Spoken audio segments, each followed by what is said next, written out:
So, it's the night before Wintermass, and you're huddled in a large stone archway of a tall and narrow 5-storey tower. The wind howls past and thick snow obscures your view beyond a few metres. A brass sign on the door advertises Happy Joy and Tobacco Company, Northern Region Headquarters, Frosthold.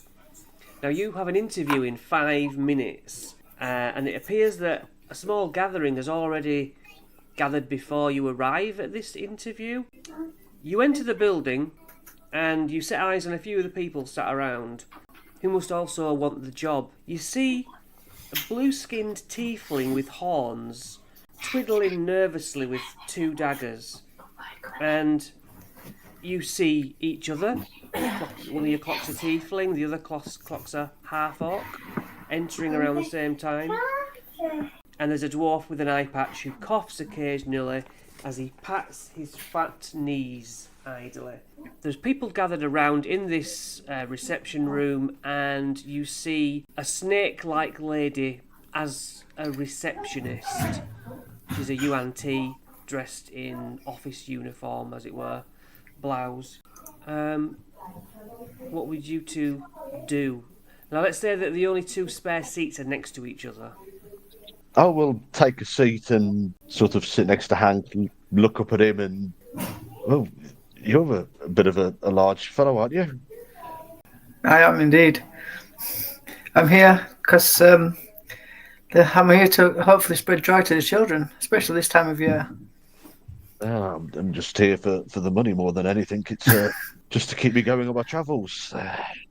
Fair play. So what do you reckon your chances are? Do you think you can get through this, or are we going to have to work together and take some of these out? Working together is always a good idea, isn't it? You can't have too many friends. Bing bong! This audio goes off, and she leans into a microphone. Does the woman, the UNT?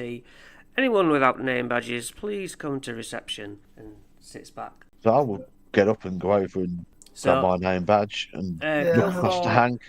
You're first in line. So you see that she's got a name badge on it. It says, "Hi, my name is Joan Snowflake," and she'll say, "Name." Hi, Joan. I'm Kilthor. Kilthor. And what is your class? I am a warlock. She starts writing it down. She gives you a sticker with "Hi, my name is Kilthor" on it. She says, "When the bell goes orange, over there," and points to a bunch of goblins stood near a lift entrance. Next, just that's her way of saying goodbye. So then, Hank. Yeah. Muscles up. Name. Hank Kroll. Class. Barbarian. She seems very uninterested. When the light goes orange, you go over to. Thank you. Merry Christmas. Indeed. Next. And then the little halfling behind you, and as you sort of wander out of the way, you go and sit down. And so it seems that the red light comes on, and 3 people get up and all identify with this red light. So they go over to the elevator. There's some goblins pick up some ropes dangling from the ceiling, like bell ringing ropes. They start to pull, and the lift doors kind of open, and they go like doing sound effects. And so these 3 people get in, the ones on the other side, bing. They're all doing noises for some reason. So about 10 minutes later, bing, orange light comes on. So what do you do? Get up and start walking to the lift. You go over, all the goblins, door opens. There's only 2 of you, you notice. Enter the lift, and sure enough, the lift goes up. And now in the lift, you notice that there's a huge portrait on the back wall of the lift of a smiling man in a purple suit. He's holding a bunch of colourful balloons. And yeah, he seems like somebody heading up the marketing campaign at this place. There's also an advert for a teddy bear that it says "actually smokes," So that's what they're selling. It's got a cigar, and it's just got this animation of the bear that actually smokes. You walk and exit the lift and look down the lobby. One way is a window, so it's not that way, and look down the corridor, and there's a double oak door at the far end. So seems like we'll walk towards that. Walk towards the door. Head towards the door. So the double door's shut. So I'll push it open slowly and peep my head round the corner. In you go. Come in, please take a seat. There is the same man you saw on the advert. Oh yeah, purple suit. Yeah, and he will say, I am Quentin Happyjoy Jr., please. There's a water in the flask if you require. There's a very slender woman who looks really really tight. Very tall. You don't quite know if she's a drow, but she's got some kind of darker skin and white hair. And Quentin will say, shouldn't there be 3 of them? And she will sort of look at her notes and be like, yes, one of them appeared to be, unfortunately, disposed of. A rogue, I believe. Killed on the way here, unfortunately. And Quentin will say, well, sort of scribbles someone's name out on the call sheet. Well, it happens in that line of work, I'm afraid. Now then, our business here today, gentlemen, is our figures are down here. We are struggling in the toy company. I'm looking for people such as yourself to, well, spy on the competition, I suppose. And by the competition, with it being Christmas, I mean Santa Claus. Yes, he is real. Obviously. And we've sent scouts to Santa's home in the North Pole, and none of our intel seems to have come back. So no word from our scouts. It's very strange. I don't know if I'll blend in the North Pole though. Well, maybe you're not for the job. Maybe you're not up for it. But Do you want us to spy or do you want us to eliminate? Either way, I'm good as long as the money's good. Oh, the money's good. The money is good. And yes, if you want to talk elimination, we can pay you extra. That would certainly help the company. Who are we talking about eliminating here? Mr. Claus. I'm for saving the children. That's why I'm here, to spread joy to the children. Do you know who I am? I'm Hank. Hank who? Hank, is that not why you sent me the job? I'm the saviour of the children of the village, the small village. And he looks at his partner and she goes, yes, I know who you are. That is why we've sent you all the invitations. You all have very good skills in various places, and all we want is to find the information how he's making his toys and report back. If we're not killing Santa, I'm up for it. Well, that is, that's absolutely for your party once we have made it to work out for themselves. We're just looking for who we think is the right fit. Well, obviously me. Well, okay, confident. We'll put confident. Quentin will go, no, Perseus, it's quite all right. I'll deal with this. Yes, getting rid of Mr. Claus is not necessary, but finding out things that can help the Happy Joy Toy Company is useful. How does he make his toys so fast? I'm pretty sure we can find that out for you and help with any other deeds that need doing. Well, as I say, our spies normally return back. We had the slightest of sending stone information come back, and that was it, really. So, look, we'll let you know within the next hour if you're okay to hang around. You are one of the last groups that we have to speak to. Yes. Just on a side note, do you want us to find your scouts or? Well, any information you have could be brought back to us when we teleport you back here, should you get the job. Okay, thank you. Right then. So he spends 5 minutes going over questions and what your capabilities are. So I want you to roll a persuasion check each, please. 15. I got a 12. Okay. So, right, after your interview, you go downstairs, there's some hot chocolate left on the table and some crisps. That's about it. Other people milling around, and nobody really talks to each other. It's like a dentist waiting room. It's not sort of meet and greet.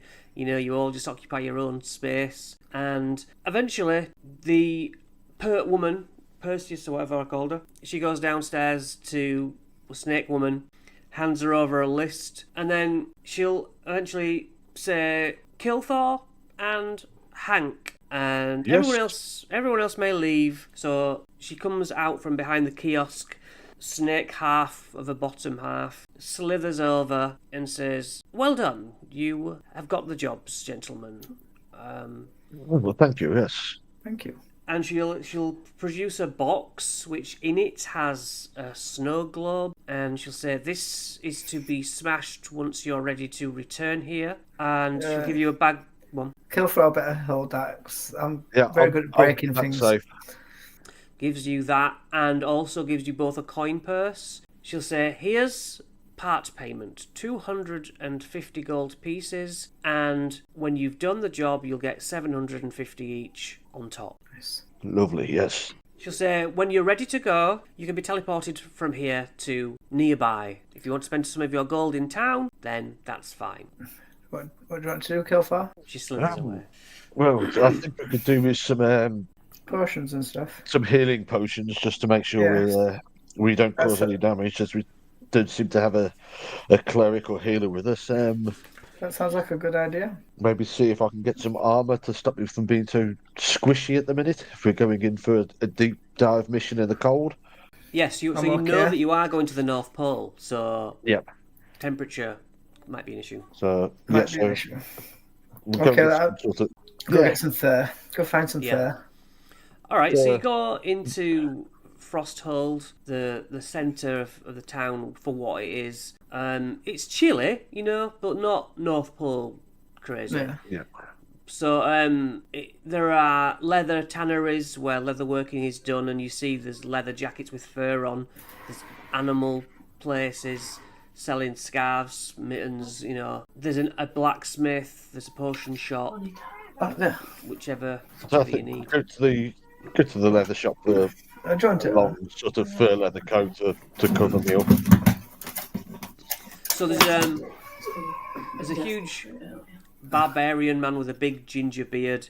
He'll say, what are you looking for, gentlemen? We'll take... sorry, go on.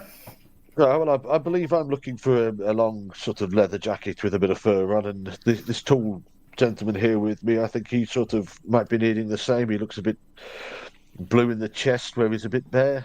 Oh, we can certainly sort coats out for you. Yeah, the finest animals have been killed and shed of their warm skins to do this fine, and points to a vast array of different kinds of long coat, all fur-lined, perfect for winter. There's even some that are like seal skin. Has he got something that will fit a half-orc?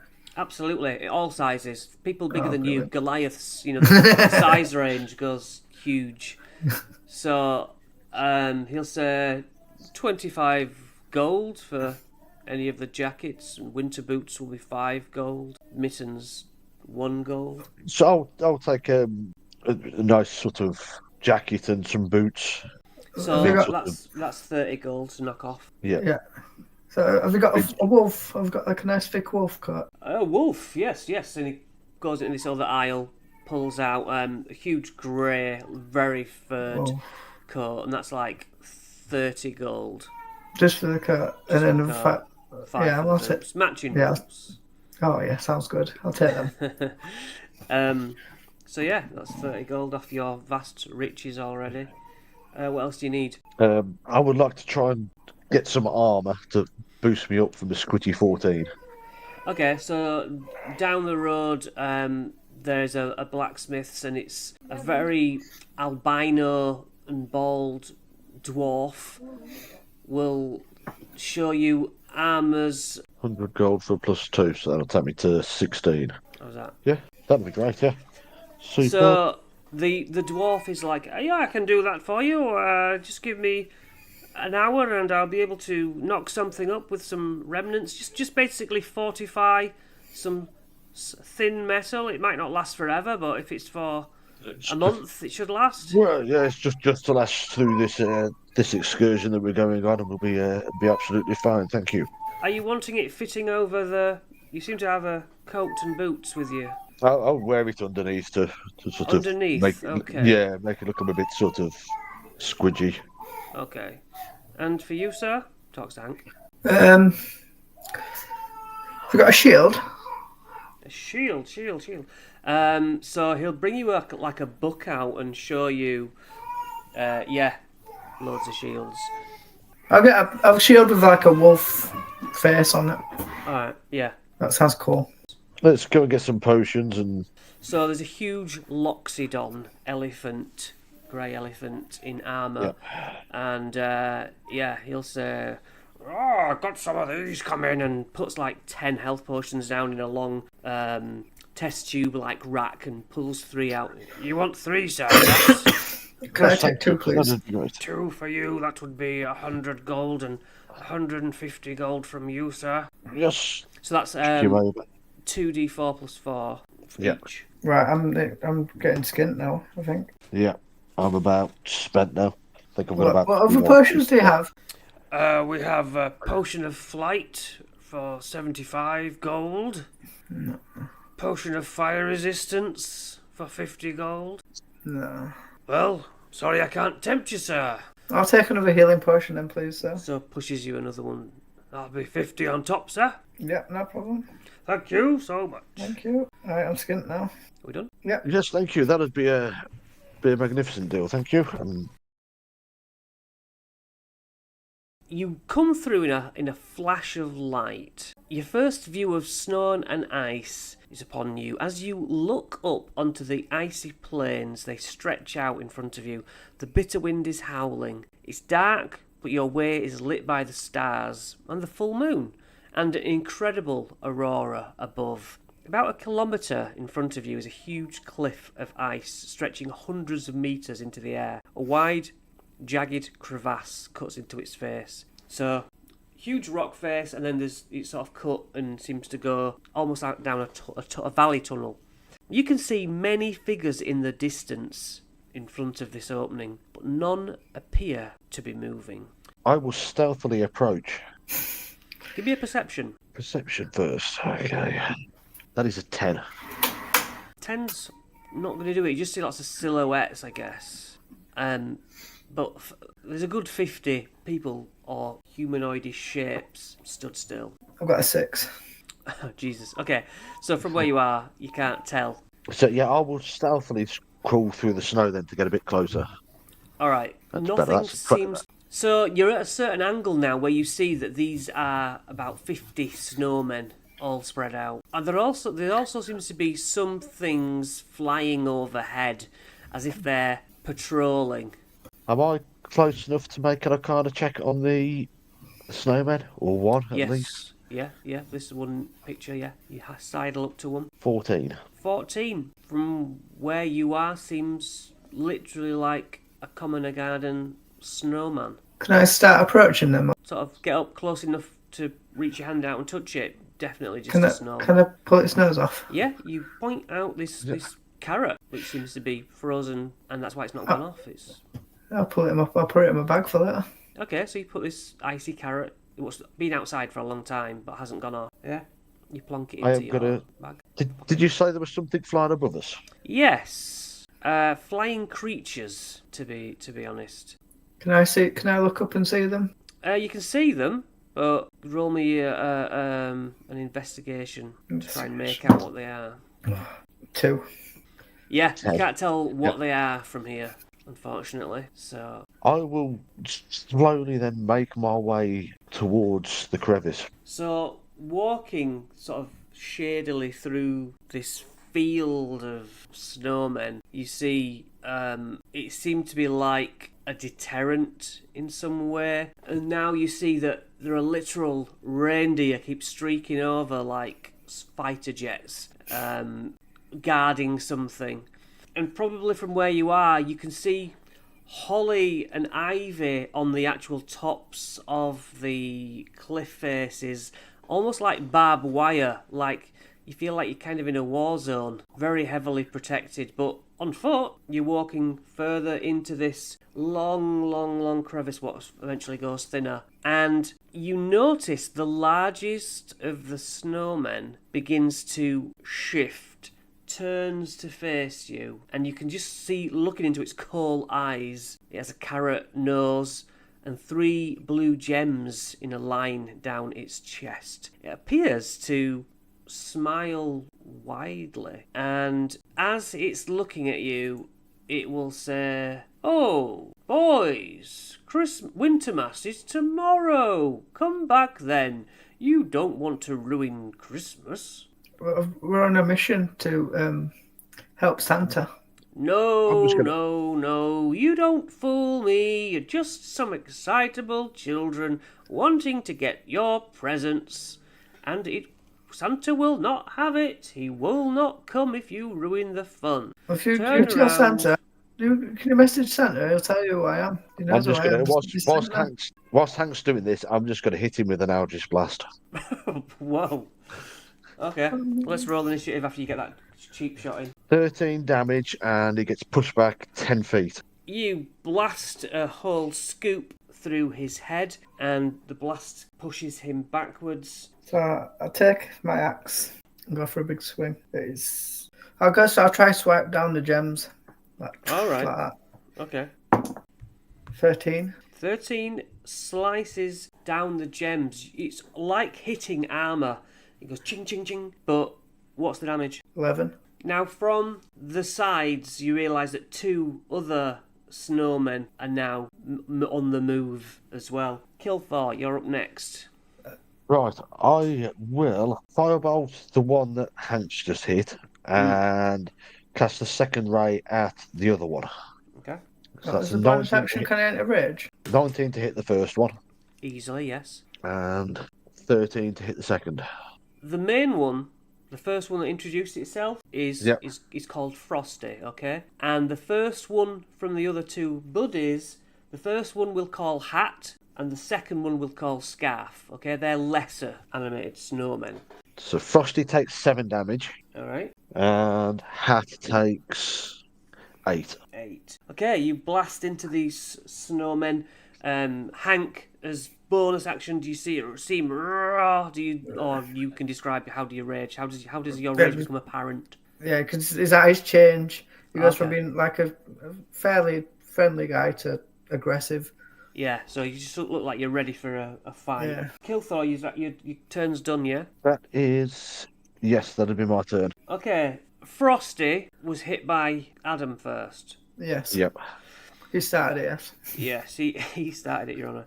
He's going to roll some dice. His first... Well, it's a double swipe. So, his frosty hand seems to turn to icicles. Lunges around. That is a horrible rubbish 10 and a rubbish 13, which Kilthor sees it coming easily. How would you block two attacks? I'll just sort of disappear, sort of down under the snow, crouch down a little bit underneath them, and then roll away from the second one. Okay, and then did you hit Hat as well? I hit Hat as well, yeah. Yeah. So Hat was close enough. You roll away from Hat, and Hat is going to strike at you while you're on the floor with advantage because you're on the floor within 5 feet of him. That is a 21 to hit. The other one missed, and that would be simply still 8 damage. Boom. 8. Yeah. So this huge fist of ice pounds down on you, and then the second snowman's going to move over to Hank. It moves like it's on air. It's just so happy moving across snow. Bang, bang. It nat 1, which is interesting, but the first attack would have done 17 to hit you, which it does. Yeah. This one's got like a, whatever you would call that, a scythe, I guess, and it slices you for 4 damage. Right. You realise these things are obviously defensive for Santa. And then it is Hank's go. How do you react to that? So I'm going to just take another swing at try and get the gems out of his chest again. Okay. 18 to hit. Hits perfectly, but the gems are magically, obviously defensive and keep him animated, so you realise these gems aren't going to come out. No, I was just hoping I was trying to think the source of his power, but Yeah, they are, but yeah. 12 damage. 12 damage, damn. He is blooded at this stage. You realise the chunks you've taken out of him are like scooping handfuls of snow out of him, so yeah, he is battle worn. Anything else, Hank? You repositioning or? I can take another swing. I've got it says All right. Attacks per action 2. Yeah. So I'm gonna swing at his nose, try and knock his nose out. All right. That's a 25 to hit, which it does. That's a strong hit. Yeah. Yeah. You just smash the front part of his face on. He's now got no nose at all, and a really 14 14 damage. damage, and a really clean front face apart from his 2 coal eyes. 14 damage. Right, he's about 3/4 gone. Anything else? I think that's it. Kill Thor. I am going to drop both firebolts into Frosty. Yeah. At 20. So from the floor, you do a from on your back, like a double gun martial artsy film. So nat 20, so 20, 34 damage. Describe how you take out the lead snowman. Gonna, as I roll sort of back and still on the floor, shoot the firebolt, both blasts straight into sort of where his head meets his body and just blast it straight off. Cool. Anything else left? And then as a bonus action, I am going to conjure up my packed weapon, which is a hand axe. Okay. You conjure it up, it appears in your hand. And that is it, end of my turn. So... because if I move, it's attack of opportunity, isn't it? Now, you never said you stood up, so you're still on the floor, aren't you? I will stand then. Okay. You stand up, Good idea. and I only get the one swipe. Oh my god. Terrible. So you, after getting up, it almost stumbles over your body and swipes and misses twice. So that was Hat. Scarf comes over, unwounded, goes over to Hank. Swipe. That's going to be a 10 on the first one and over 20 for the second. That's going to be 6 damage to Hank. They don't speak. Oh no, I've got resistance to a lot of damage. You do. So half. It is cold damage, which I don't think you do have it resistant to. It'll be bludgeoning, piercing, slashing. It will be, won't it? I've got bear totem, so I've got resistance to all damage except psychic. Nice. All right. You can half any damage done, and it's Hank's go. So, what were the first damage to dealt to me? 4. So 2. So I need to put 5 heal 5. Don't worry about it. I can do without you dying. I need you to see the end. Yeah, I've healed myself. That's because I took more damage off than I should have taken. Right. So I'll just swing at Hat. Okay. Another 25 to hit. Jesus, that's a good swing. And then it's 11 damage. Just good rolls on here. Yeah. Yeah, so is it battle axe you're using? Yeah, my battle axe +1, yeah. Swing through, lopping a complete arm off this snowman like knife through butter because it's just snow and you're hitting so strong. So I've hit Hat and then I'm going to go out and hit Scarf. Yeah, because they're going to get advantage by flanking you both soon because they'll both be in your face. That's a 14 to hit Scarf. That does hit. That's 9 damage. To hit Hat. Yeah, no, Scarf. Hit Scarf, 9 damage. Yep, he slashed down his frosty front. That's my turn. Okay. Right, so then I am going to use my packed hand axe to attack Frosty. Frosty's Not dead. Frosty, sorry. Pat. 10. 10 to hit. Yeah. Leans back. Okay, second attack to him. He smiles at you smugly. 13. Oh, you hit him right in the neck. So 1d6 plus a d8. Takes 9 damage and is knocked prone. Interesting. From a thirsting blade. Falls into the floor and seems to melt back into the floor. Cool. Reappears about 10 foot somewhere else. It's fully healed? Not healed. No, not healed. Not with just you two. So it seems to snowball at you, Kilthor. That's going to miss your head. 18 will hit you. You get snowballed in the face for 4. For 4, so that's that. And Right. Hat, that's from Scarf. So Hat gets up. 28 is on. I'm gonna. His arms start wheeling. So he's gonna do 1 attack with advantage. Double 18s. That's going to be 10 cold damage, even though it sounds like it should be piercing. So you're going to get 5 damage from that, don't you, Barbarian? Yeah.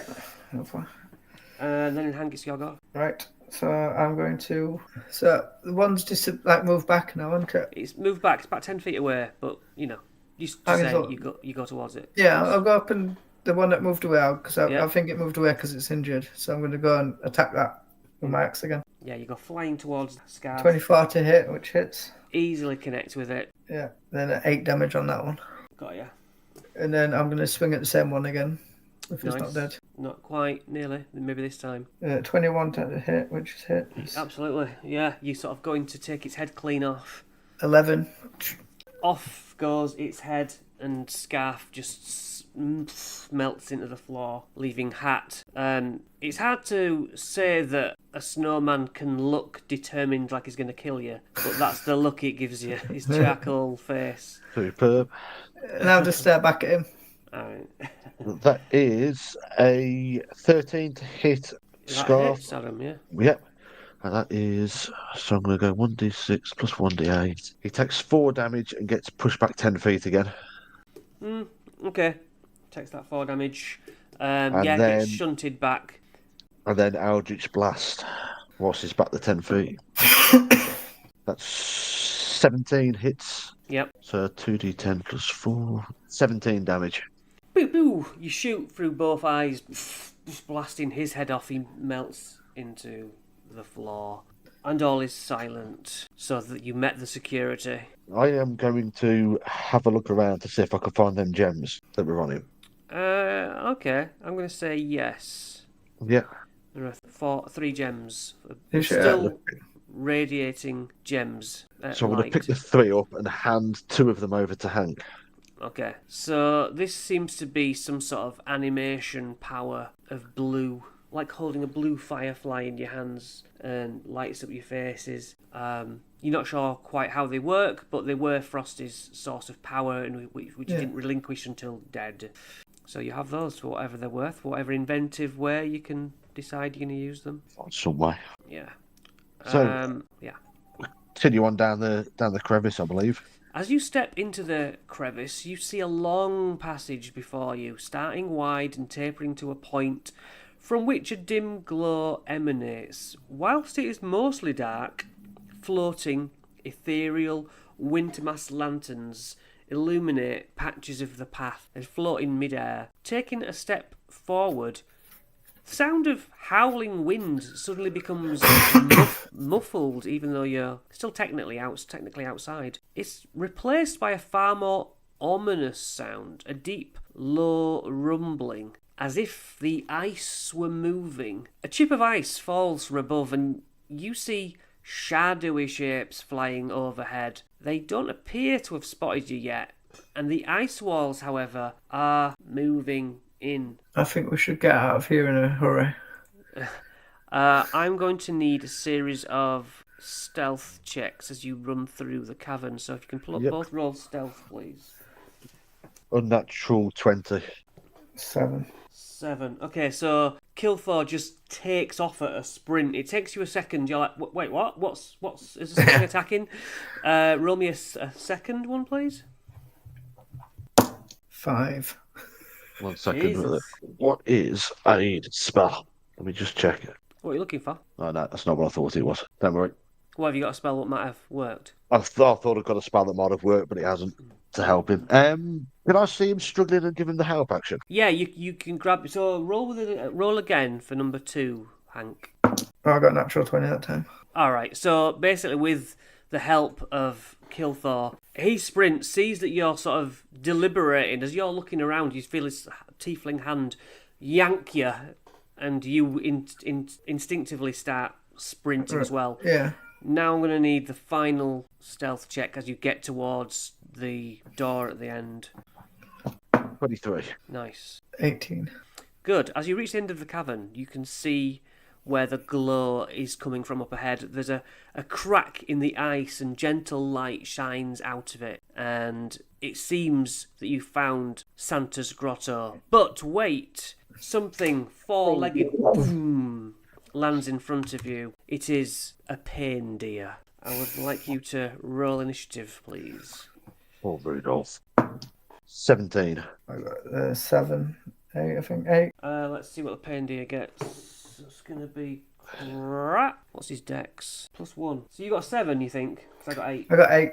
8. Ooh, what is your dex +1 or plus more? Oh, it says initiative is +2 initiative. Okay, so you actually beat me. So kill I rolled a 6 and it was +2 initiative. Yeah, so that's fine. So it came down to what your dex was. Right, kill Thor. How far away is this? 10 feet. 10 feet. So it's a kill deer. It wants to kill us. No negotiating, is it? Can I try talking? This is the final line before. Yeah. It's large as well. It takes up 4 grid squares. So there's no point trying to speak to it, is there? No, you've broken down the outer soldiers. Now it's like, boom, you are not getting past. All right. I will hit him with an Eldritch Blast then, because what I was going to do, can't do. 18. 18, yeah. He doesn't expect that. He's expecting you to be more melee. His antlers seem like 3 times the size of its head, and it sort of bows down. But yeah, you just strike it. He thought it was like out of your reach, perhaps, and would frighten you off. But no, you blast it. So that's 18 damage, and where are we? Eldritch Blast with Penning Blast, pushing him back 10 feet. Yeah, surprisingly, even though he's large, he comes back through the snow and kind of looks at the groove marks in the snow and is a bit confused. And then, there's more. And then I believe with the pack magic, I can cast. Now he's 20 feet away. I can cast Fireball on him. Oh, okay, nice. So he needs to make a Dex of 15. He's rolled 17 plus the 1. So half damage. Still half, isn't it? 23 halved, so 11. 12. 11, you're right. 11, yeah. So yeah, boom, suddenly this blast turning a lot of the snow around to water, like instantly. It's dripping, any ice on it just gone, and blackened fur, and lets out this snout of anger, but also seems a bit shocked and skittery. Hank, now's your chance to strike this thing. So I'm going to put my shield away. Okay. And take double hand my axe. Yeah. And run up, jump, and try hit it in its head. Okay. You leap off the ground into this water puddle. What's your roll?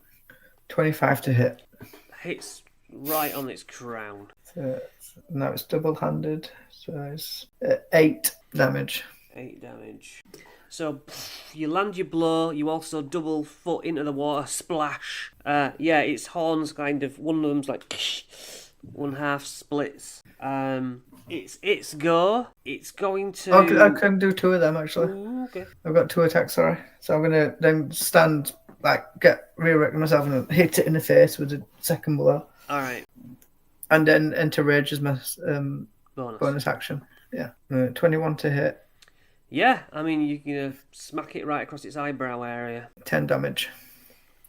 Crunch. You hear something pop, like this, the bone underneath the hide ticks, and you have to lever your axe out just a little bit. It shakes its head like it doesn't know what's going on, and instinctively it doesn't know what else to do other than to bite. So lunges forward for a bite. 8 plus 6, 14. Not enough to hit Hank. No.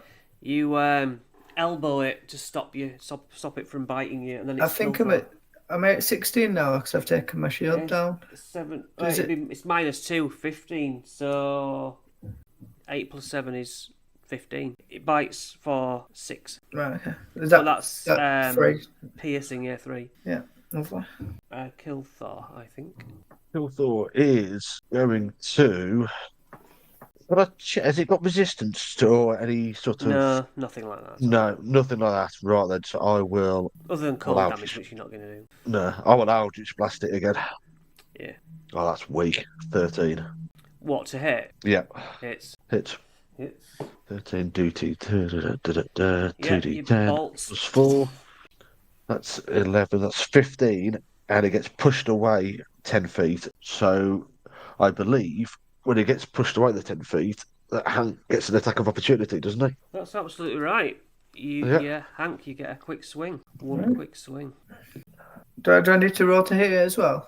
Mm-hmm. 11 to hit. Unfortunately, you Okay. time it just wrong. It slid Yeah. out because the snow makes it slip so fast. You would have got it, but you whiff it. Kilthor, you done? I am done now, yeah. That's the So end of my go. Hank, having missed, you lunge forwards and you can make your attack. With rage. I'm angry now. Yeah, it's like, whoa, I don't miss things. So I'm going to. Merciless attack. I'm going to swing again then with my double-handed. 14. 14 will do it. Yay. Makes another connection. You actually snap half of its antlers off now. The 7 damage. blood goes in one of its eyes. 7. And then I go again. You're about to go again. You raise up your hand axe and you realise it kind of is having some sort of brain trauma and just keels over.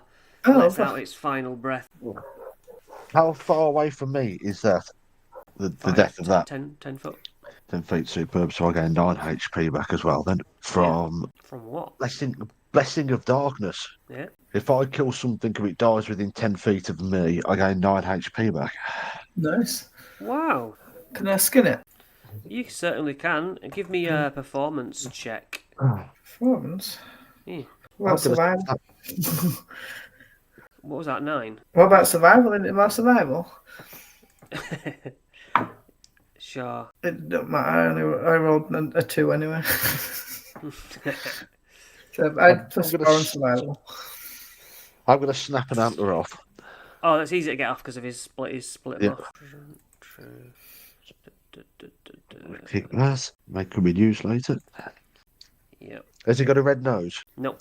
As we are going in, I am going to ritually cast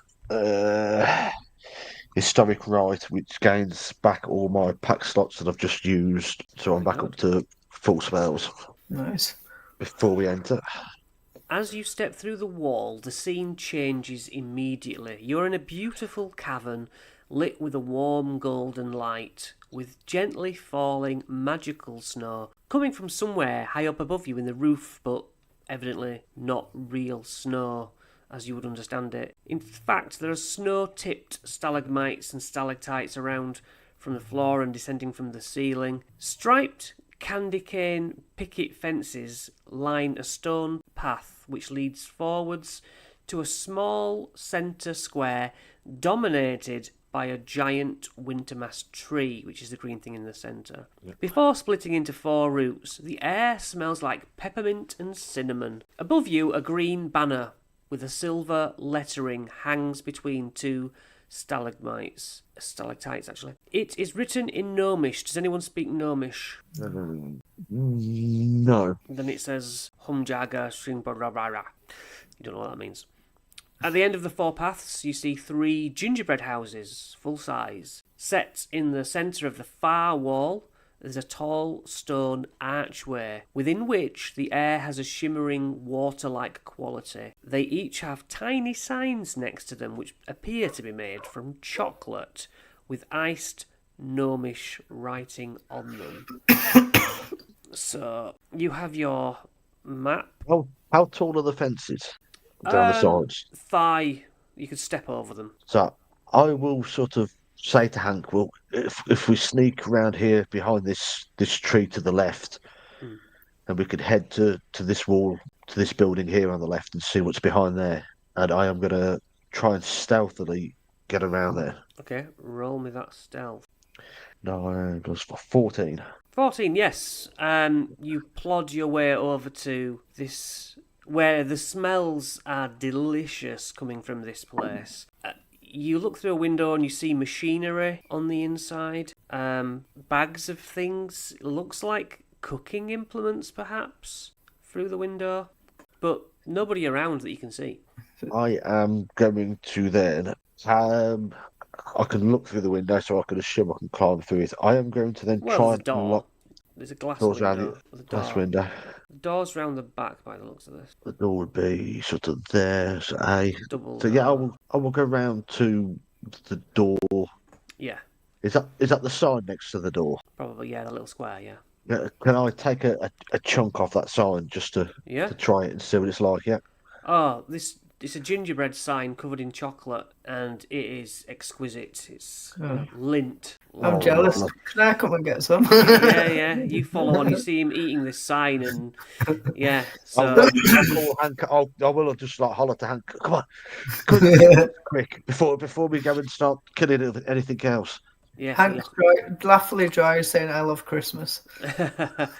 yeah. So taking a bit of this signage, you enter A. So, well, this seems to be where the delicious smells are coming from. The strange machinery lines the walls of this small gingerbread house.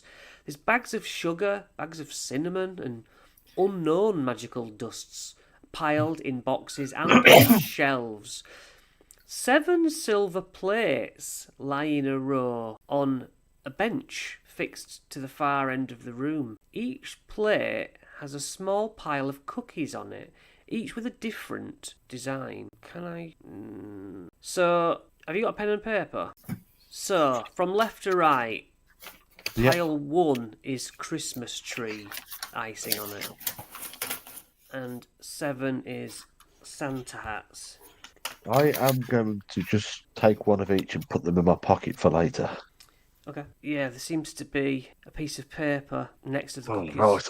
Do we just play out? Well, let me zoom in. So it says, 2 among our number are just plain tasty treats, but 3 of us will mess you up and knock you off your feet. Choose, unless you wish to wait here forevermore. To help you in your choice, we give you these clues for 1. However slyly the bad ones try to hide, you can always find one sitting on a plain cookie's left side. 2. There's a difference in those stood at either end, but when you're seeking to move forward, neither is your friend. 3. As you see clearly, they're all different shapes and sizes, but neither star nor moon are filled with bad surprises. Finally, the second left and the second on the right are twins once you taste them, though different at first sight. I'm not sure that I read that last bit right, but... Do you know what? I'm gonna eat. I'm gonna just try number 2. The star says it's good. Is it? Yeah, you take a bite out of cookie number 2. Yeah. Choose a star. Adam, you just taste a delicious cookie. Okay. I'm gonna taste the moon because it says that's not bad either. Yeah, you taste the moon. It tastes real sugary, extra nice, and gives you a little bit of a tingle. Oh yes, I've got a sweet tooth. So then them 2 are good. Then what's it? 2 are good. 2 and 3 are good. So I will try number 6 then. It tastes just like the other cookie you had. Tastes like the first one, yeah. Just a normal cookie. So the bad ones then will be number 1 and number 5 if the bad ones are always to the left of the good ones. Ah, see what you've done there. That's what the clue says. So, what was the last bit of the clue? The second left and the second right are twins. However slightly bad ones stay, always find sitting on the left-hand side of the plain cookies. So I'll assume that the 2 I just had of the plain, so 1 and 5 are bad. Yes, you're correct. So 7's going to be good and 4's going to be good. So I will eat number 4. And I'll try number 7, then I'll eat the Santa's hat. Okay, well, Adam, you take 4 damage, but not from your health, from your intelligence points, and you fall on your butt. You actually fall off your feet. And Hank, you gain 4 intelligence points to your score. I needed them.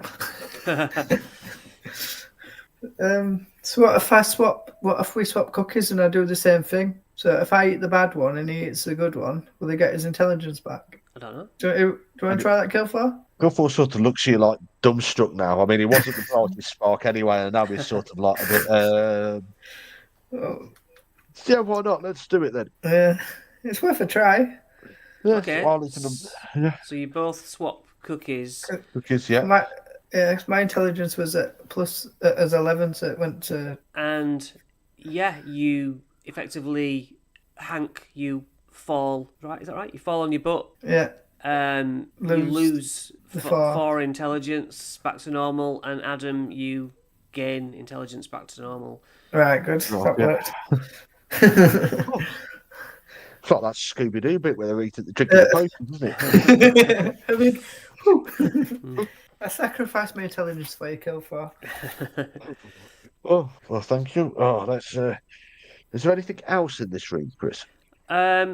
Cookery equipment and bags of ingredients, it seems like. Did you say there was an unidentified powder? Yes, there are Magic several dust. magical dusts piled in boxes on the shelves.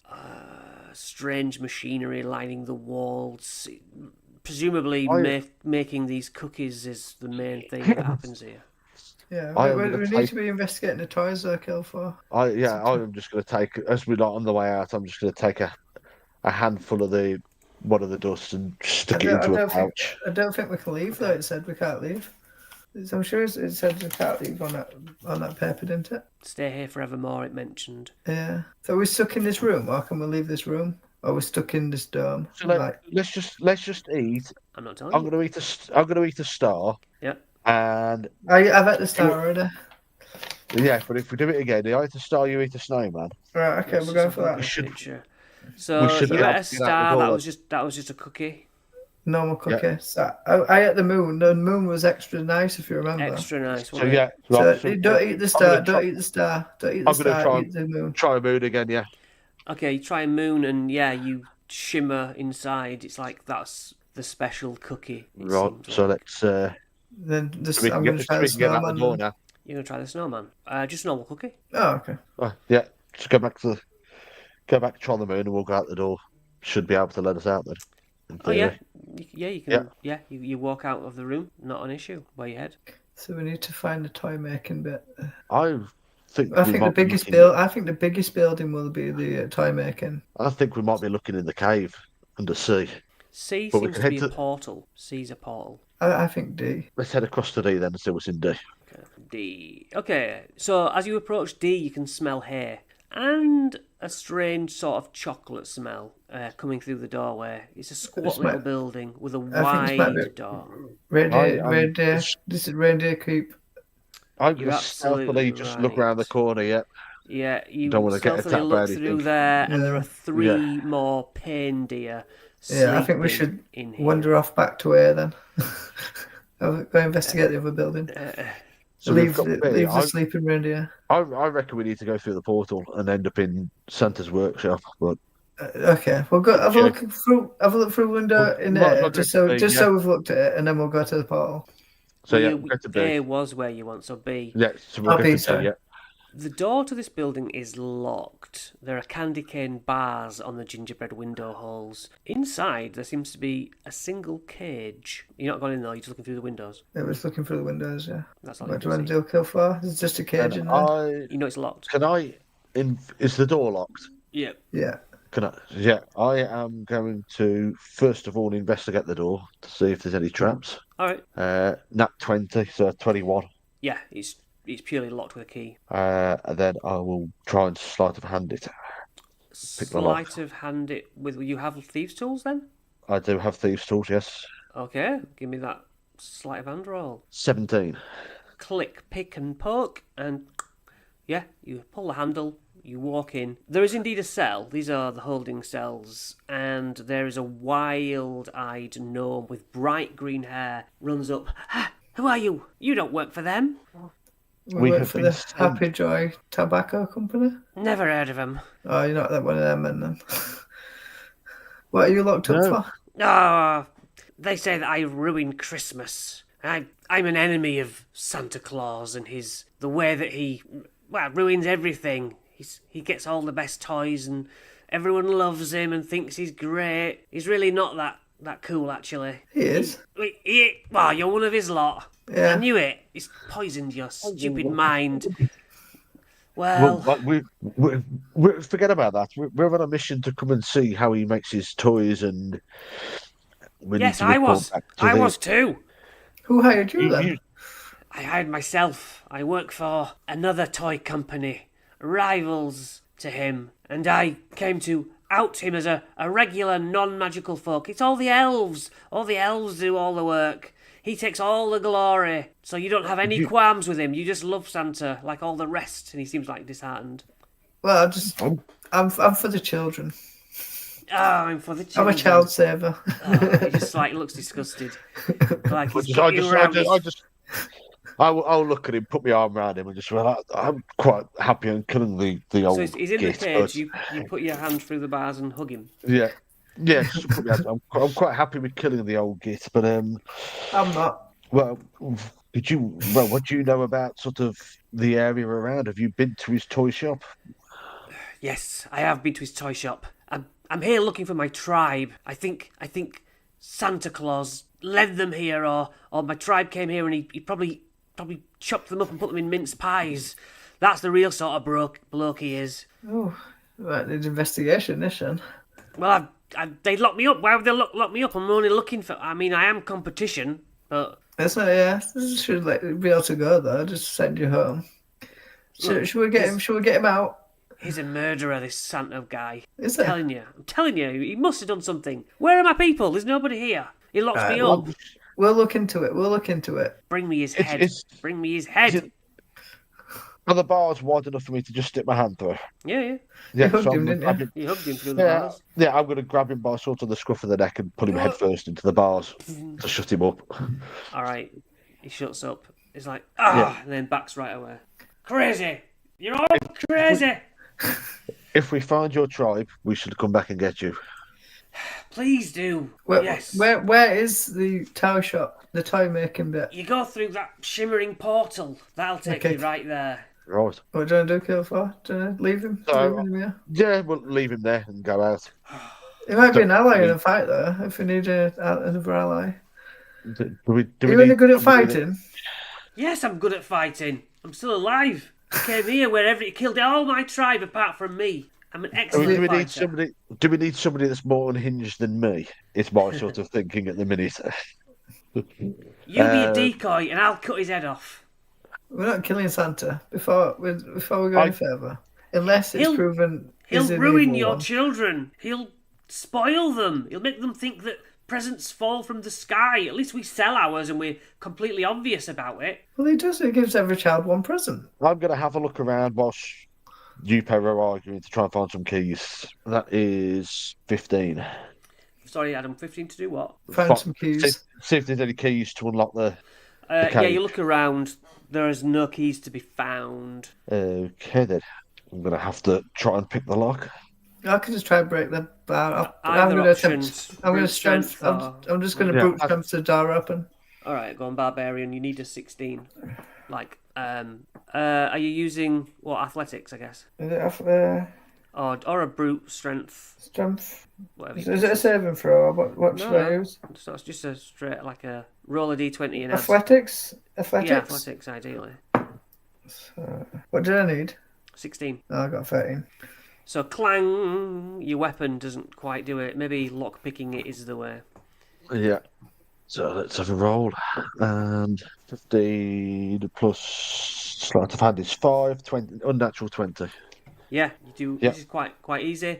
Show off. 3-pin lock. Chink, chink. Pull the bars open. And he's like, right, guys. My name is David Grinch. Oh, right. Friends call me Dave. I am Grinch. Kilfor, and this is Hank.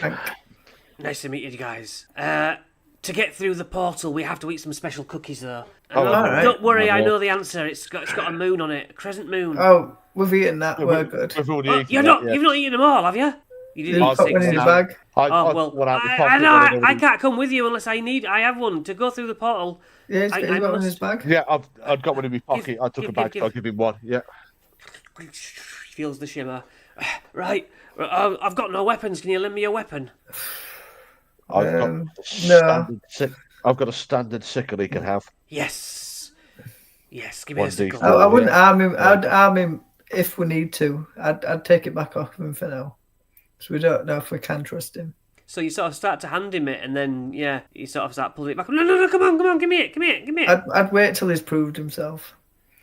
No weapons then. Right. Well, I'm going to stand behind you. You're going to do the donkey work. That's fine. I stand behind the big chap anyway, so it's fine. Yeah, there's Hank at the front and Kilthorne and this little bloke. Okay. Is he But I am willing to arm it if it's due, if it needs doing. Right, well, just be quick about it. Don't have me going down dying just because of your carelessness. Let's go murder this fat fool. I think I'm going to regret this. Hank, So- if worst comes to worst, you could just throw him. So you head towards the shimmering portal. I guess Hank goes first, the big guy. Yeah, so that's really matching order, aren't we? Then three of you, plop, plop, plop, reappear. I don't think I have a map for this. No, I don't have a map for this.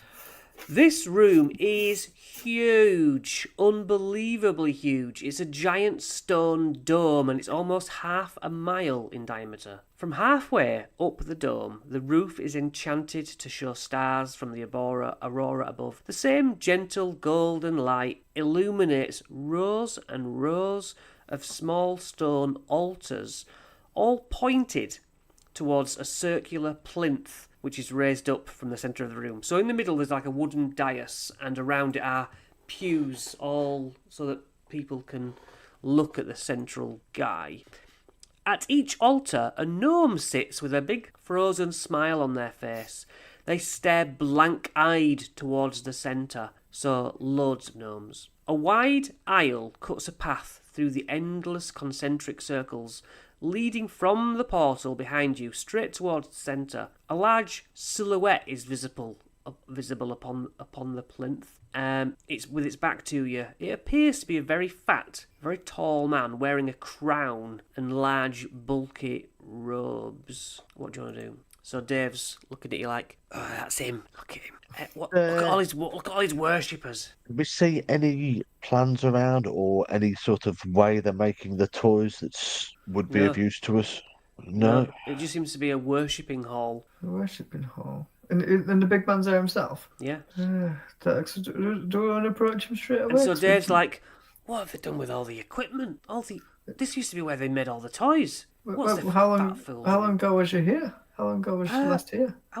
Might have been, well, I lost track, but I would say I've had at least 4 sleeps. For 4 days? I don't know how many days. I couldn't see the real sky. Could have been a week. Maybe they've finished making the toys with it being Wintermass tomorrow. Disassembled all the machinery? Only to re. That's just weird. What? Look, no one's moving machinery. apart from Santa. I'm for the children. I'm sure Santa is. I'm going to go up and talk to him. So yeah, you walk. It's half a mile, so it's like quite a walk. And everywhere you. There's nothing else to see, though, is it? Everywhere you look, as you're looking back, just on rows upon rows of staring, smiling gnomes. Are they? Oh, can I turn around to the Grinch and ask if these are his people? They might be here somewhere. There might be, but maybe the other half. This place is so big. So let's go. So Do you recognise any of them? Does he recognise anyone? No, but Any distant relatives? no, I can't see anyone. So Right, okay. I'm gonna keep walking up to the big man. and you just hear this, Go and on. you look around, and the portal seems to have disappeared behind you. And I'm going to follow behind, but be sort of Dubious. 10, 15 feet behind Hank. Okay. Well, Dave will sort of stick to your side. Yeah, you can tell that Santa has this huge crown on. Anyway, turns around with his crown on. Actually, yeah, okay. So he turns around. Ho, ho, ho. Hello, children. Wintermass isn't until tomorrow. But, okay. Come here for your presents. You have a gift for me? Absolutely. And he looks you like dead in the eyes, and I need you to make a charisma saving throw. I got a 0. My God. You suddenly feel your mind have fingers clutching, cold, fat fingers clutching into your brain, and You instinctively turn round to the barbarian. Kilthor, you see Hank starts to sort of smile. He pulls out his great axe and takes a swing. So I cast whoa. lesser restoration on him as he pulls his axe out without looking his eyes at me. We'll roll initiative. Let's see what happens first. That's 8. 19. Ooh, Hank, you're gonna have to make your swing first. Oh. Can I not fight it in some sort of way myself? No, you lost. You're the worst roll in the history of rolls. Yeah. But you should know I'm on the nice list. Not anymore. For all Kilthor knows, you were here to corrupt and led him here. All part of the ploy. So yeah, make a swing at him. Try to beat Adam's AC. Alright, sorry. That's not going to be hard. 9 plus... He just rolled a 0. 9 plus 9. Oh, 18. 18, yeah, you beat it.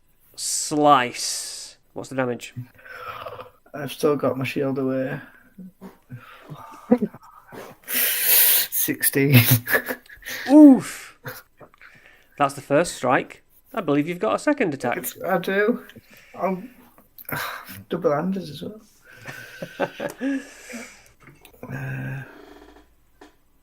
18 again to hit. Yes. I'm so sorry. And then it's 12. So Dave's like, he's in league! He's in league with him! And he turns around and starts sprinting back to the portal, but then sees it's not there and just sort of disappears a little bit. Kilthor, your friend is seemingly... I cast lesser restoration on him. Yes, which would remove conditions like this. And then... So yes. Hank feels fingers retract from his brain and looks at slices that he's done to his friend and suddenly has that, what am I doing? I apologise straight away. Well, Santa from behind is like, yes, that's right. Kill your friend and receive your present. Hank is expecting you to slice again, but I think you've got your brain back. I turn around to Hank and just say, don't look him in the eye. Right, okay. And rage. I don't want to attack Santa. And then with my bonus action, I am going to drink a health potion. Drink a health potion, fine.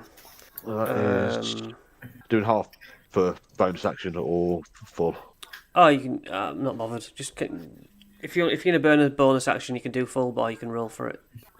So that takes me down. If you're gonna do a bonus action, you can roll. If you're gonna do an action for it, you can automatically a full. Yeah, I've rolled. That's fine. Right. Right. Yeah. So that is me gone. Right.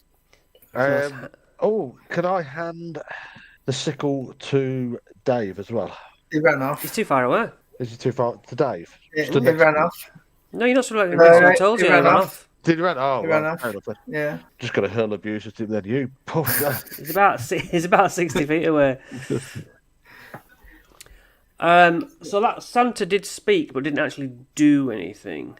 So Santa is going to.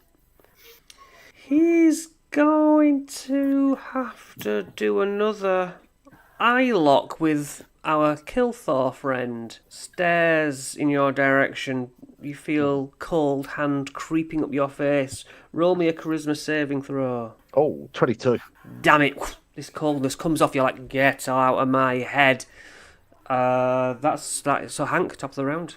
How far away is Santa? 60 feet. How far away from me is he from me? Because I ran up to him. Well, You attacked 5 me. feet.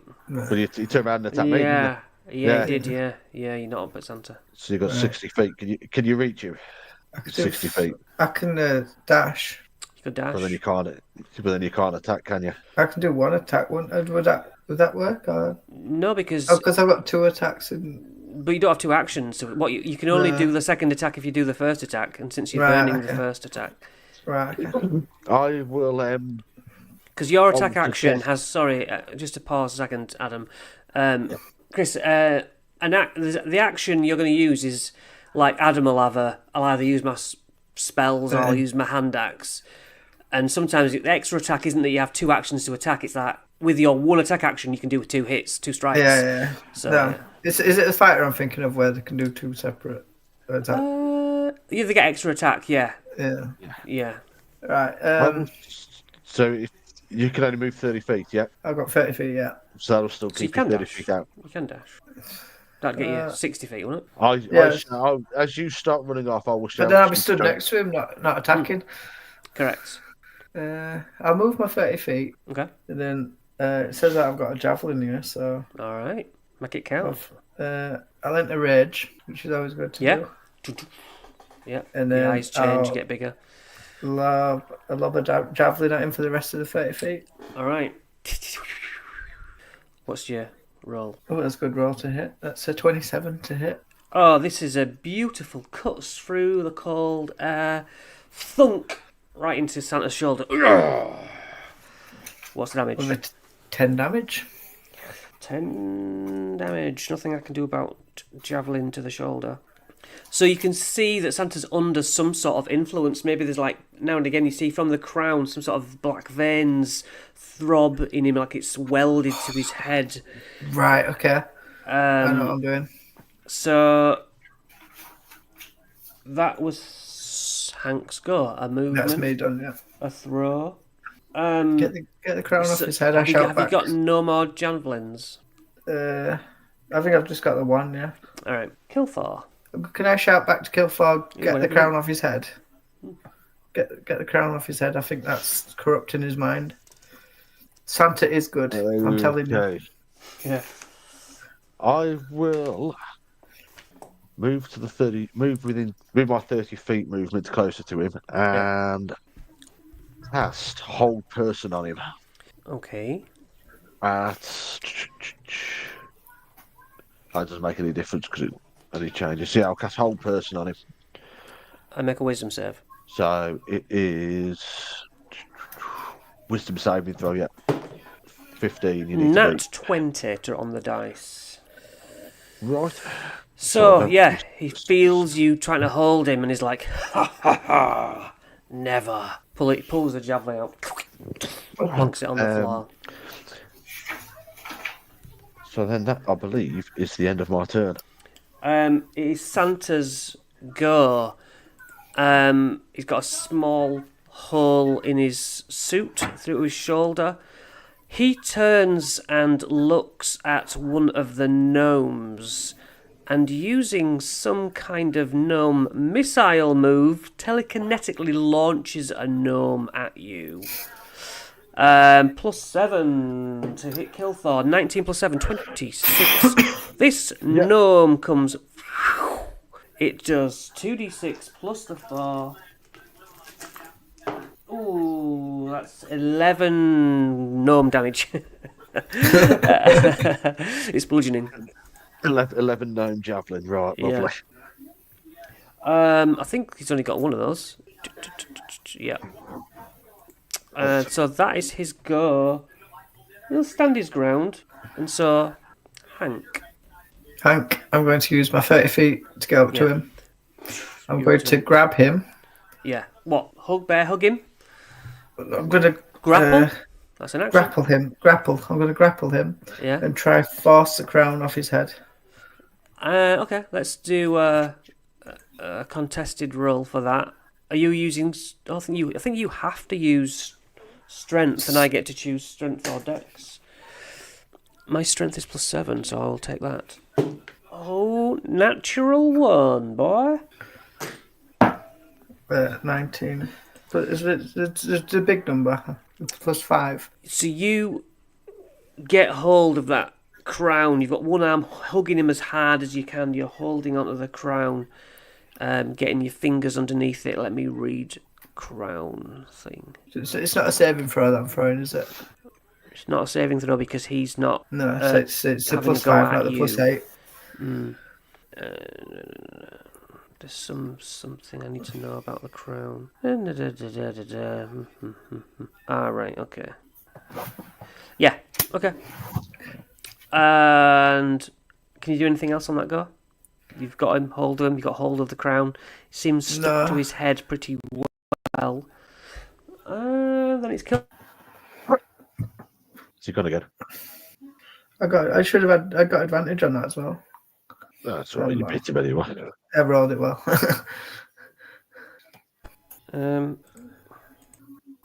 Bloody thing. Right.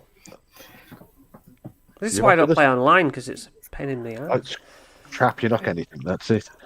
I will move the 30 feet and climb up his back and help Hank. I'm going to pull on the crown as well. Alright, so you get up to him and start yanking on the crown as well. So roll me a strength check. Yeah, 18. 19 minus 1. 18. I'm going to contest it. No, I don't need to contest it. It is stuck securely to his head for now. Even with both of you pulling at it. Wow. And then, as a bonus action, then I am going to produce my packed weapon. So the hand axe is back in my hand now, whilst I'm on his shoulder, sort of on his back. Anything else? That is it. That is the end of my go. Santa Claus, what are you going to do with someone wrenching at your head? He's going to punch the stronger of you two, which I think is Hank. Is that fair? Yeah, mine's minus 1, so definitely. Belly mine's blow. +5. 15 plus 7, 22 does 2d10 plus 6. 2d10 plus 17 plus 6. 17 plus 6, 23 bludgeoning damage. But it's half because I'm raging, so what's that? Yeah. What did I say? 17? That's 8 then. Did I say 17? No, you said 20 odd. 17 plus 3, 23. 23, so 11. 11, level. Bludgeoning. Thuds you in the stomach. I think that's all I've got. So Hank is now your go. So I'm going to take my axe, take my shield back out. So I've got my shield again. So I'm going to single-handedly. Where are you, Kilfar? You're on his shoulder, sort of on his back, yes. I don't want to roll bad and hit you. Yeah, I'm going to say, if you've rolled below 5 or below, you're going to hit your friend. Do it. I want to aim for the crown though as well, but... What, right near his head? Right near your friend's head as well? Yeah, that's what I don't want to... I know what I'm going to do. I'm going to use the stump, the back of the axe. I got you. And try and knock all right. the... So, yeah. So it's still like an axe attack, but I'm just using this. I got you. Yeah. Yeah. That were a natural 20. Nice. So is that our first? Is that our first critical hit from you two? I think or so. Have I missed one? No, I rolled one on the snowman. You did, yeah. Yeah. You did early on. So it was 16 with my stump attack. What to hit? That hits, yeah. No, the damage. Damage. I got the 20, natural 20 to hit. Of course, yeah. Sorry. Yeah, it's okay. His damage is done to Santa's head. I was aiming for the crown. I know you were, but it kind of rocks his head back. It's severely stuck. Anything else, Hank? I'll do it again. Okay. 18 to hit. Yeah, that hits, yeah. 8 damage. Gotcha.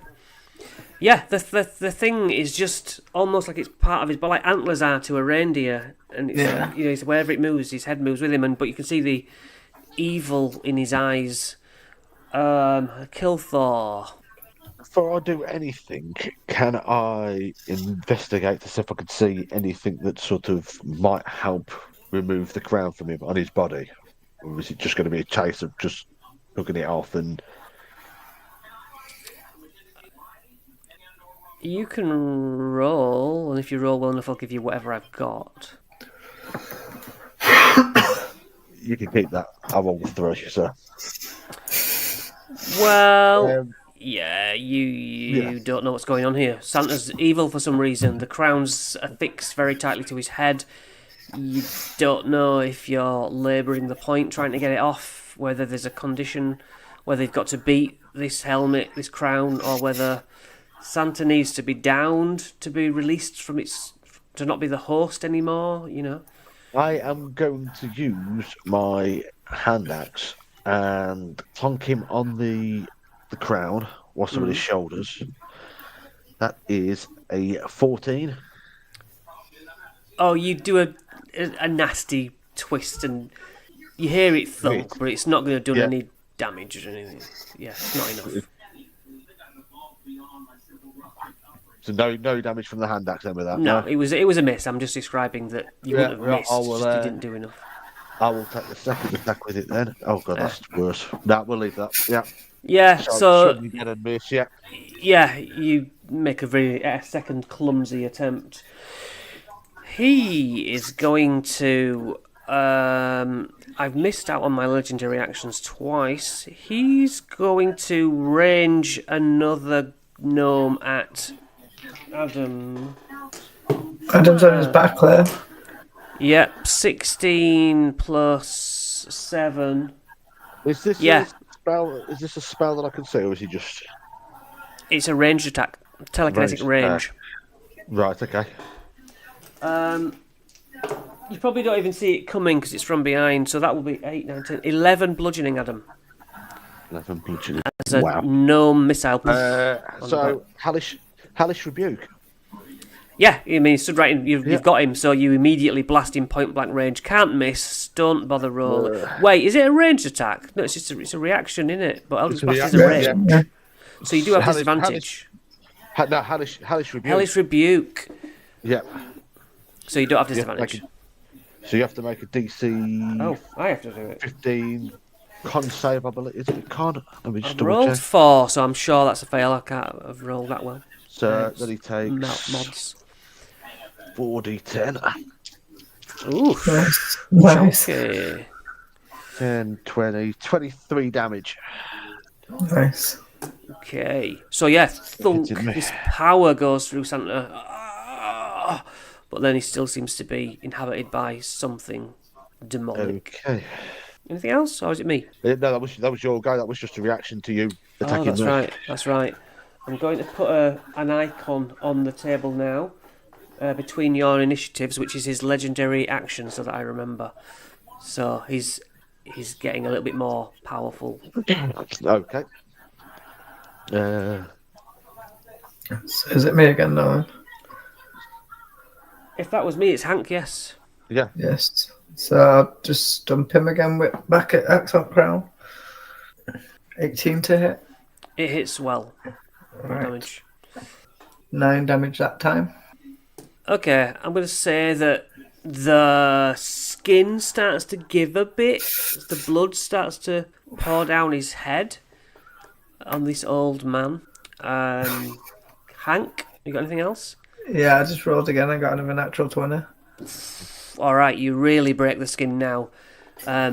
It pours down his face, around his white nose, and starts to mottle along his old beard, this blood. What's the damage on that?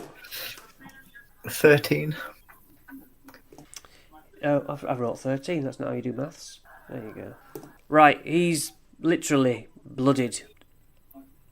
As a bonus action, can I try rip it off now? Or is that as an action? Sure, because Adam's holding on to the other half of it. So give me a strength check. That's a good roll. 27. 27. You get your fingers underneath, and what the crown is moving, but it's yawning open this red where you're ripping the skin off. Off his skull, yeah. Yeah, you tear Santa's hairline open, And Kilthor, what would your reaction be to this? The skin is coming away. Hilton wouldn't be too bothered by it, actually. It'd be quite sort of like, oh. Okay, so yeah, it goes... it's now like on the back of his head, and he's got like a thoroughly wrinkled bit of skin, like a massive fat neck at the back. But now it's my go, because it's in between phases. I get to do a thing. Don't want to do that. He will do to both of you naughty or nice. It's a psychic damage, so all in range who damaged Santa in the last turn. I didn't damage him last turn, so... I'm not resistant to it either. You're having it. You're taking the damage because you've been naughty. 8 and 5, 13. So yeah, he lets out this pulse of anger as if you damaged him because you've been naughty boys. That's psychic damage. Yeah, I'm not resistant. No. But however, now it is Kilthor's go. Right, so I am going to have to cast Cure Wounds on myself at 3rd level, which is 2, 4, 68. So I'm down to 1 hit point, so that's 15. 24, that's 26 hit points back, so that puts me back to 27. And then I am going to use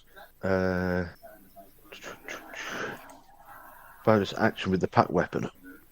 So that is 17 to hit. 17 does hit. Now you notice a little figure running towards you, arms aloft, with 2 little potions in, and it's Dave Grinch. Comes to the rescue. Pop, pop. And basically pours them into your mouths. Come on! Rip his head off! And you can now both heal 4d4 plus 4. Right, so... Superior health potion. Right, I have just caused 8, 13, 17 damage to Santa, and he is prone. He's large, isn't he? Yeah, he is large. Yeah, so he is now gone prone, and then 4d4s. 12. Plus 4, 8, 12, 15, 19 damage back up to there.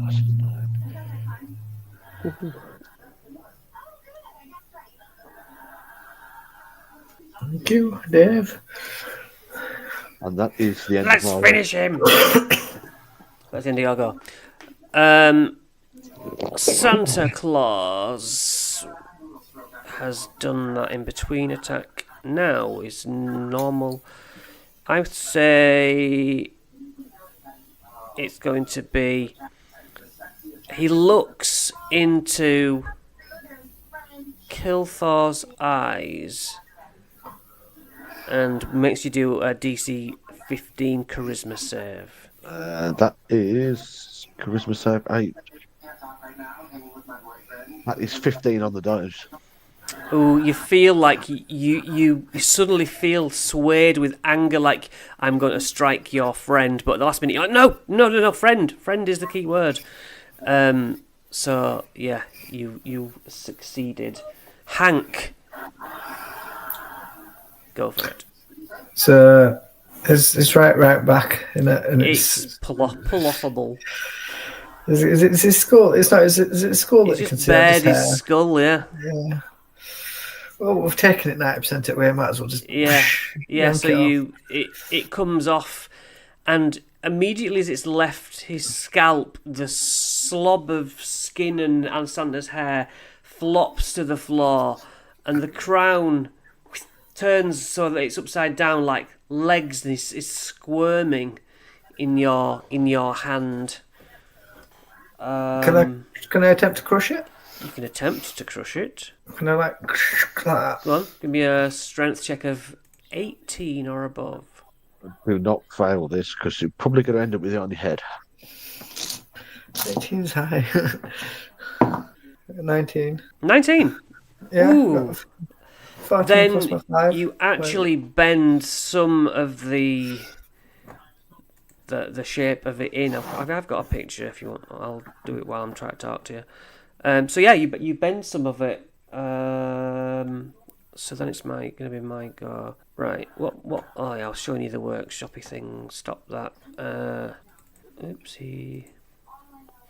Then the crown's there. I got this.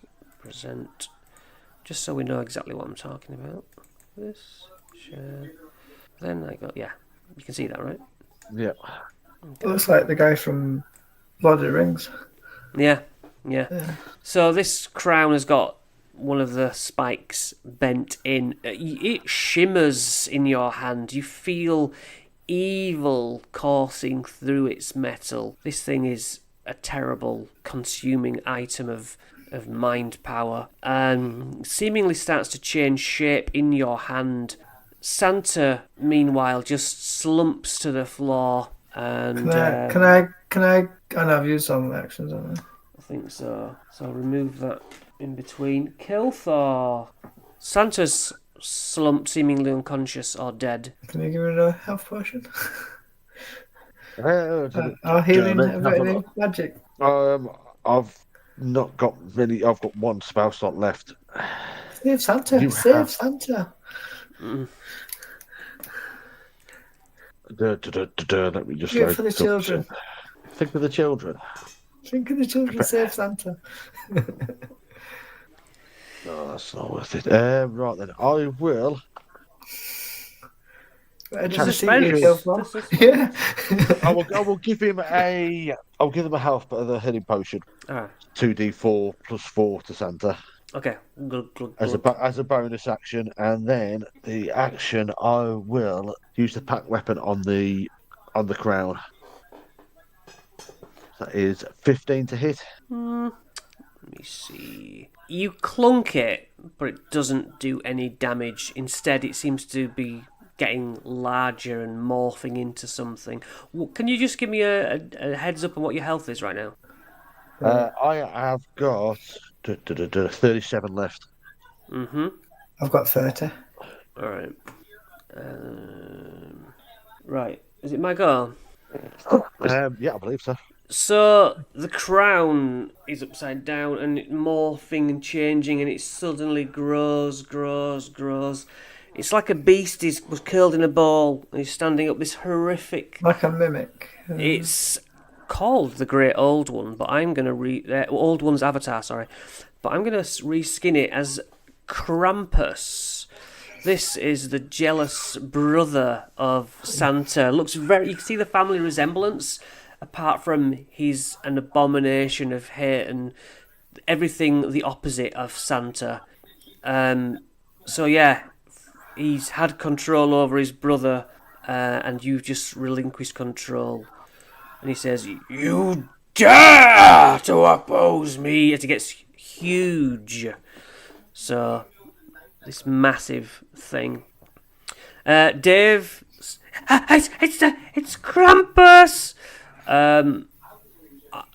The first thing I will do is going to be... Basically, these ghostly tendrils come out of Krampus's mind and flick at... Odds is Kilthor. It is odds. I said Kilthor. So, yep. Whip. I need you to make a dex save of DC 12.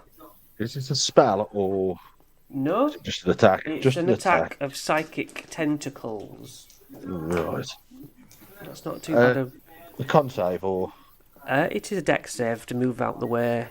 A dex save. That is 14. What was it, DC 12? So you take 7 as you don't take the full whip of the tendril even.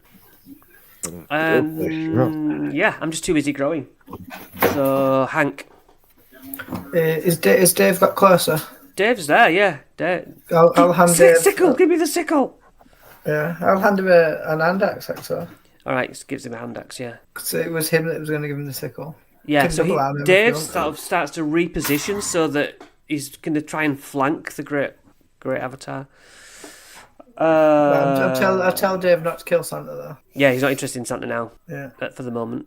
So then I'm going to take a swing with my battle axe at Compass. Am I still raging? It's not. Sure, why not? Yeah. So that's you say you've taken 20, damage and attacked. yeah, 23 to hit. Yeah. That hits easy. Yeah, and then that's 10 damage, and I'll do the same again. Yeah, you open up some sort of wound in his back, in his front, sorry. Then I rolled again for 22 to hit, Yeah, second good strike. and that's 8 damage. 8 damage. Done. Thwack, thwack. Kilthor. Can I say from here on out, you're rolling with advantage because he's flanked, properly flanked? Right. How far away is he? Whatever you want. Is he sort of like in between? Big and Far enough moving.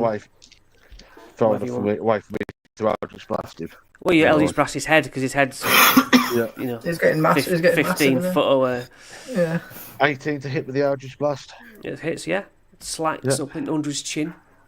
11, 14 damage, and he gets pushed 10 foot back. Rather than pushed, he kind of stumbles backwards himself. Yeah, stumbles, yeah. My lights just gone out. Oh, my lights have just died on me. Anyway, it don't matter. And that is... I believe that's the end of my turn now, then. Okay. I can't...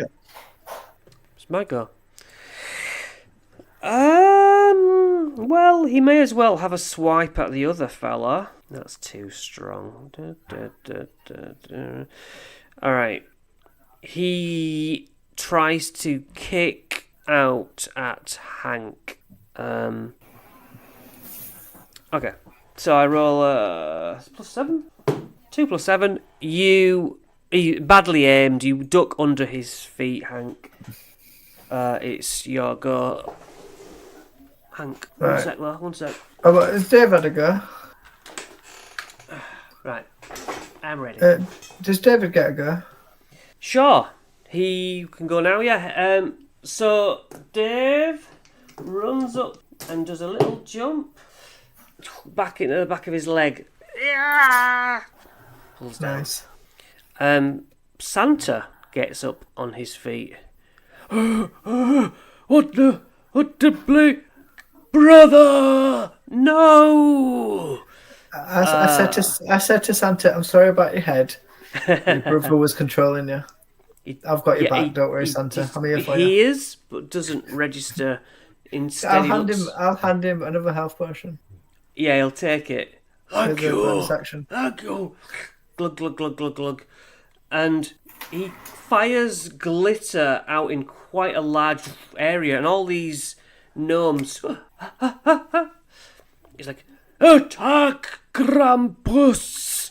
And about 30 goblins, the gnomes, I think they were gnomes, they all... This huge horde comes running towards Krampus. Nice. And just like run up each other like the World War Z. There's zombies at the bottom, and then there's zombies on top, and then start to climb up him, ripping at him. He's like that. So, Hank. Is it Hank? Yeah. Yeah, because it was Dave. And then... Right. So where can I hit him with all this going on? There's a spot. Right. Okay. There's an open spot. I'll hit the spot. Well, nice roll. It's a 27 to hit. Yeah, that's nice. Yeah. 13 damage. 13. Then a 14 to hit. Yeah. Wait. Oh. No, it's 16 you need. What did you roll last? You rolled huge before. Yeah, so yeah, 27. Yeah, you're about to hit, but you retract it because a goblin gets it, a gnome gets it just in the... You're like, oh, no, not there. Yeah, okay. That's my turn. Kilthor. Kilthor is going to cast Ray of Enfeeblement on him. Okay. Needs to make a Constitution saving throw. I'm going to say he automatically fails because he's got so much going on. Right. So he are not 5 players. Yes, disadvantage on all strength checks and must deduct a 1d8 from all damage rolls. Nice. Cool. Until the end of it. And he makes a save at the end of every turn. So that is... And that is basically my go then again. Okay. So, with cuts and bruises on him, and now he feels suddenly weak, he's being overpowered by these goblins climbing up him. I keep saying goblins, it's gnomes, but you get the idea. Yeah. Clambering up him, and he's like, no! And then some of these men start to climb into his mouth like he's eating loads of legs sticking out. So he can't sort of talk. His concentration is taken with like try to claw. So that will be his goal. He's pulling these things out of his mouth. Hank, don't forget advantage. Oh yeah. Roll one on there. Roll one on there. I got not a natural 20. You got 20 though. So, yeah, I got a 20, so that'll hit, won't it? Uh-huh. I don't need to work out the other one. And then you suddenly feel emboldened by Santa casting a spell on you both. You now are going to do double damage. I've just rolled 10, so that's 20 then. So yeah, you feel a Christmas festive spirit really pounds through this hit. Hank feels another going for another hit, so it's at advantage. So I roll on the natural 20 plus, so that's a natural 20. Okay. So, don't forget it's all doubled as well. Yeah. So I've rolled 12, which is doubled to 24. Mm-hmm. Is that right? Yeah. No, because it's not. It's did you plus your 6 afterwards? What's that? I'll just roll it with dice. Yeah, so depending on how you're deciding to do your crit damage, you either roll more dice or my way. I think Adam might do it my way, where you do the maximum and then roll your dice and then add your modifier. Yeah. But whatever. So I've got. It's not important. So I've done 1d8 at 5, so that's 10 plus the 6, so that's 16, and then the double damage that you said, didn't it? Yeah. 32. 32. That's so. All right, his leg bone breaks with that attack. He's almost vomiting up gnomes at this point, choking.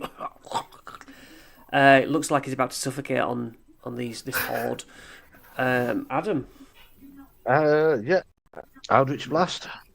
Well, that was absolutely dreadful. 10 with 10. Advantage. Yeah. I was with advantage. Yeah, rolled a nat 1. Goes past his head, and on a nat 1, you just give him enough time to fumble into his pocket and clasp some sort of an amulet, and he's gone. All these gnomes flatter to the floor. And so it's not that wasn't a spell. What? No, it wasn't a spell. It was an artifact. No. You almost beat him, but he's gonna. He's gone for another day. Yeah. Yeah. Is Santa okay? I want to make sure Santa's okay. This 3D red box with green wrapping and a big bow on top shimmers in the air like a hologram, and when it explodes, you all go up to full health. And you just see his hair and skin just like grow back, luscious beard, prestidigitation all over him, clears back to normal.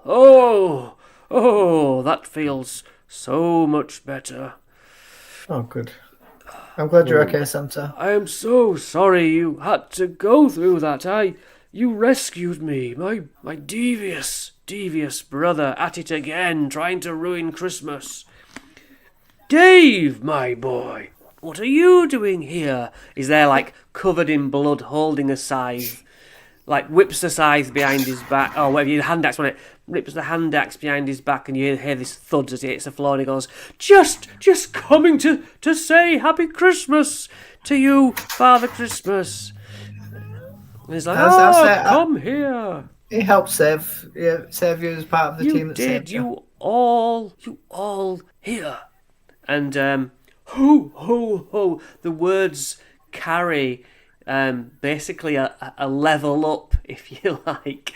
You suddenly know things that you didn't. It delivers this knowledge into you, like, wait, I feel like a better fighter. I feel, stronger in myself, like I'd last longer in this world. And he notices through his mind that you've got a snow globe from Happy Joy Company that they mentioned. He's got it, not me. He said, and he's like, I feel You don't need to hang around, boys. It's very late, and I have lots to do, and I thank you from the bottom of my heart. You just saved Christmas. Yes, son? Can we ask you one thing in return? What's that? How do you make your toys so fast? How do I make my toys so fast? It is these, fine gentlemen, the magical gnomes. They work beyond time. A blink of an eye. A twinkle in the eye of a youngborn. As fast as a whisker on a winter wolf. And it's like very mystical, kind of answers you, but doesn't answer you. Gives you a little wink like, I know, I'm not telling you anything. You know. So he's like, all secrets to be kept magical. So, yeah, the snow globe hovers in front of you.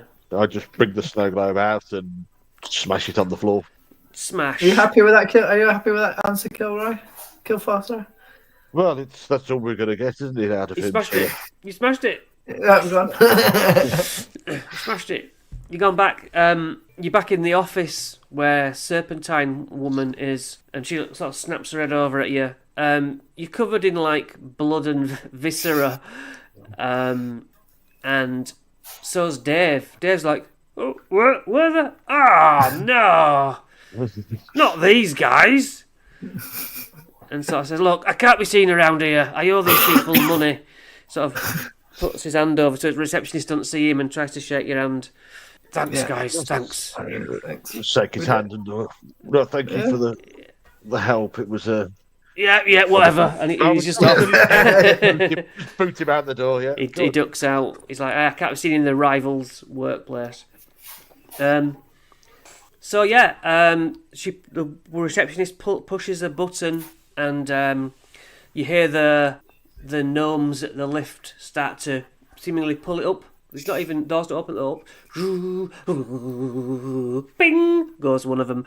Doors open, and out comes Quentin. Oh, I was just coming down to talk to my receptionist, and here you are, back with good news, I hope. Well, we've got news. Come into my side office. Takes you into a little side waiting room, empty. Shuts the door. Yes, gentlemen. So we found that it's magical gnomes that build his gnomes, magical gnomes. And Santa was being mind controlled by his brother Krampus, and we put a stop to that. So at least Christmas will be saved as well. What? So you nearly stopped his production? Oh, God damn it! But you didn't. No, it was stopped him from being evil.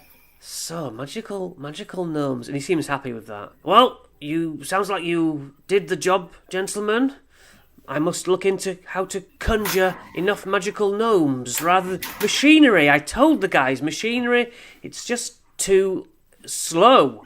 But magical gnomes, that's what we'll do. And anyway, he walks, seems to open up a rift in space because he's wearing some sort of magical artifact. Brings out 2 bags of 750 gold, as promised. Chunk, and he goes, would you be willing to work for me again one day? Yeah, there's always the possibility. Yeah. Very well. I'll keep your names on file. And with that, you leave the Happy Joy Toy and Tobacco Company's offices, and who knows where else that adventure will take us. So thanks, guys. We're done. That was great. We're done. That was fun. So, all right. Thanks for doing that, and Merry Christmas if I don't see you again. Yes, Merry Christmas. And thanks for running that for us. It was great. Yeah, it was good, that. Cool.